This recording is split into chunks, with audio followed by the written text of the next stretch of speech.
Peringatan! Animasi ini dibuat dengan tujuan sharing pengalaman pribadi sang pengirim cerita. Dimohon untuk menghargai cerita tanpa menyudutkan beberapa pihak. Selamat menikmati. Hello Frank, kalian pasti butuh asupan horor kan? Hayo ngaku. Kenalin, nama gue Amel. Di sini gue mau cerita horor gue semasa masih kuliah.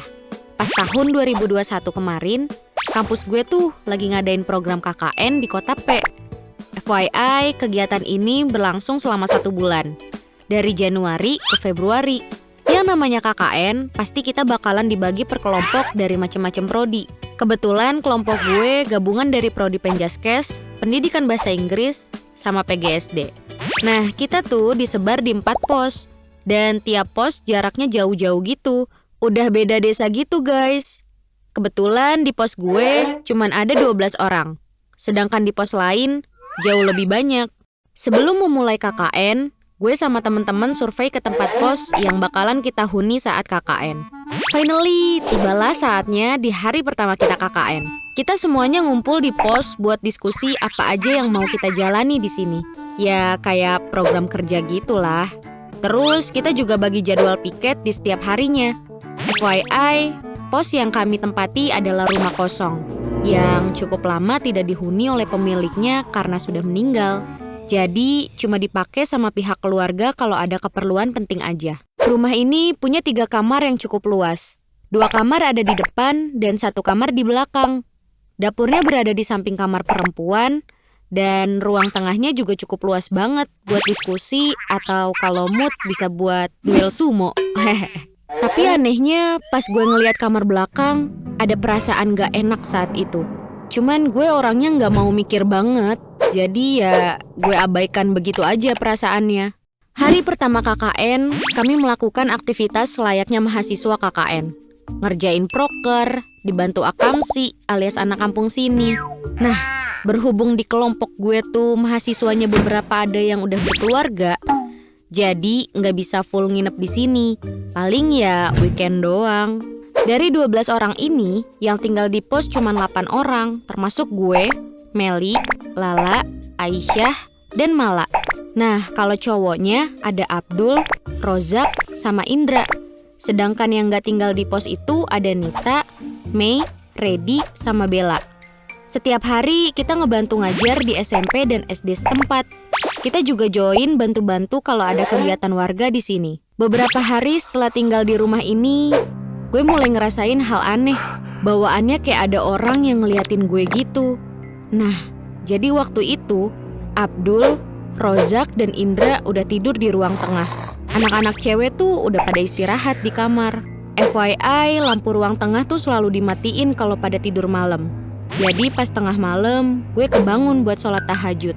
Ini keadaannya gelap banget, tapi gue nggak tega ngebangunin teman-teman gue. So, ya udah, gue ke kamar mandi sendirian buat wudhu. Terus pas balik dari kamar mandi, baru beberapa langkah ada sosok bayangan hitam, gede, yang nongol di hadapan gue. Badan gue nge-freeze, gue gemeter ketakutan. Gue coba nunduk sambil ngebatin. Ya Aurel, gede banget. Tapi karena niat gue sholat tahajud, gue coba nyelonong aja ke kamar sambil nundukin kepala. Naasnya, pas gue lagi sholat tuh, pintu kamar gak sempet gue tutup. Dan kebetulan, posisi gue sholat tuh ngadep ke ruang tengah, di mana sosok itu berada. Yang bikin merinding, bahkan sosok itu sempet terdiam dan melihat ke arah gue. Asli, gue udah gak bisa khusyuk. Dalam hati gue cuma pengen kelarin sholat cepet-cepet, terus tutup pintu kamar dan lanjut tidur. Gue ketakutan banget. Pagi harinya gue gak ceritain kejadian semalam ke teman-teman. Gue takut aja kalau cerita yang lain malah jadi panik dan gak kondusif. Asal kalian tahu ya, desa ini tuh sepi banget kalau udah maghrib. Jarang gitu kelihatan anak muda seumuran kita. Adanya paling bocil-bocil yang berangkat ngaji. Itu pun cuma sampai Isya. Habis itu mereka balik ke rumah masing-masing. Setelah kejadian mengerikan itu, gue udah gak pernah digangguin lagi. Ya namanya juga KKN, kalau cekcok karena beda pendapat saat ngejalanin proker itu udah biasa. Gak mungkin alus gitu-gitu aja. Di hari berikutnya, kebetulan jadwal kita sedikit. Jadi kita bisa pulang lebih awal. Bahkan kita bisa mutusin buat main-main ke curug demi menikmati suasana di desa ini. Semuanya pergi bareng-bareng. Jalan kaki tentunya. Jaraknya memang lumayan jauh, apalagi saat itu lagi gerimis. Di perjalanan, Meli nggak bisa diem. Dia nyerocos mulu. Ngomong ini, ngomong itu. Sampai akhirnya kita sampai di curug. Di sini kita cukup lama menikmati pemandangan dan suasana alam. Pas pulang dari curug, kita sempat kehujanan. Makanya neduh dulu sebentar, baru deh sorenya sampai rumah. Malam pun tiba. Seperti biasa, kami makan bersama sebelum beristirahat. Malam pun semakin larut, ketika pukul 11 malam, gue sama Mala kebangun. Karena ngedenger jeritan Meli yang meraung-meraung kesakitan. Sambil megang telinganya gitu. Bahkan parahnya, dia sampai meminta pulang. Gue sama Mala jadi bingung dong. Gak tahu lagi harus gimana. Ah, sakit. Rintihan Meli. Gue sama Mala sempat mikir, apa ini karena siang tadi? Meli di curug gak bisa jaga sikap ya?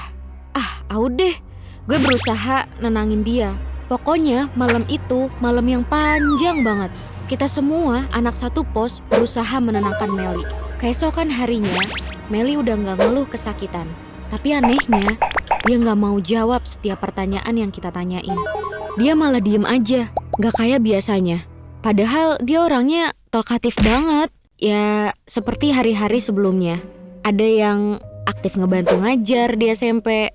Terus malah sama Meli ngelanjutin ngeliat proses pembuatan gula aren. Sedangkan gue waktu itu balik duluan ke pos. Karena mikirnya bakalan ada beberapa temen yang nunggu di sana. Tapi pas nyampe pos, ternyata sepi. Berhubung gue belum sempet sarapan, akhirnya gue ke dapur dan buat makanan. Pas lagi enak-enak makan, gue ngedenger kayak ada suara motor yang lagi dimasukin ke dalam rumah. Gue mikirnya mungkin itu si Rozak. Jadi gue refleks dong teriak manggil dia. Rozak, sini makan dulu. Tapi anehnya gak ada jawaban apapun dari depan. Sunyi. Karena penasaran, gue jalan ke depan. Tapi sialnya, pas gue lihat ternyata pintu depan masih ketutup. Rapet woy, gak ada motor di dalam rumah. Terus tadi siapa? Tiba-tiba sekilas gue kayak ngeliat ada seseorang di kamar laki-laki. Tapi capek. Akhirnya gue lebih mentingin urusan perut. Jadi gue lanjutin makan di dapur. Tapi lama-kelamaan, kok gue ngerasa kayak ada yang ngawasin gue ya? Ini bukan dosen pembimbing kan ya? Buset, perasaan makin gak karuan. Gue buru-buru kelarin makan, terus lari ngibrit keluar rumah. Karena meleng, gue sampai gak sengaja nabrak Nita yang baru aja sampai di pos. Pas banget juga, Mei sama Bella juga baru sampai pos saat itu. Mereka pun segera berubah ke kepo mode on nih. Dengan pertanyaannya yang, "Lu ngapain anjir? Lari-larian? Benteng Takeshi lu? Iya lu ngapa dah? Kok kayak habis lihat setan?" Imbuh Mei, tapi saat itu gue cuma bisa diem dan menggelengkan kepala. Karena gue gak pengen buat mereka takut selama menjalankan KKN di sini. Besoknya kita berkunjung ke pos B. Tentunya setelah menyelesaikan semua urusan kami di desa. Setelah lama kita berkunjung ke pos B, sampai gak kerasa waktu udah pukul 17.55 sore. Kita segera bergegas pulang karena khawatir kemalaman di jalan. Di perjalanan, ketika kita mulai memasuki desa tempat kita tinggal, jujur, gue malah ngelamun gak jelas. Jadi, gue gak denger apapun yang Meli ucapin ke gue. Sampai akhirnya, kita ngelewatin jalanan yang menanjak dan dikelilingi oleh pohon-pohon besar. Begonya, gue tuh malah iseng noleh ke sebelah kiri dan tersentak karena melihat sesuatu. Refleks, gue nyuruh Meli melajukan motornya lebih cepat. Gue bingung dan takut karena gak percaya dengan apa yang gue lihat barusan. Lu mau tahu gak gue lihat apa? Gue lihat sosok perempuan berbaju putih, berambut panjang, sedang berdiri di antara pepohonan itu sambil menyeringai menatap gue. Tapi lagi-lagi gue memilih buat diem dan tidak menceritakan apapun ke teman-teman gue. Entah kenapa, beberapa hari setelah itu, Nita, Bella, dan Mei selalu meminta untuk tidak mematikan semua lampu di pos ketika malam datang.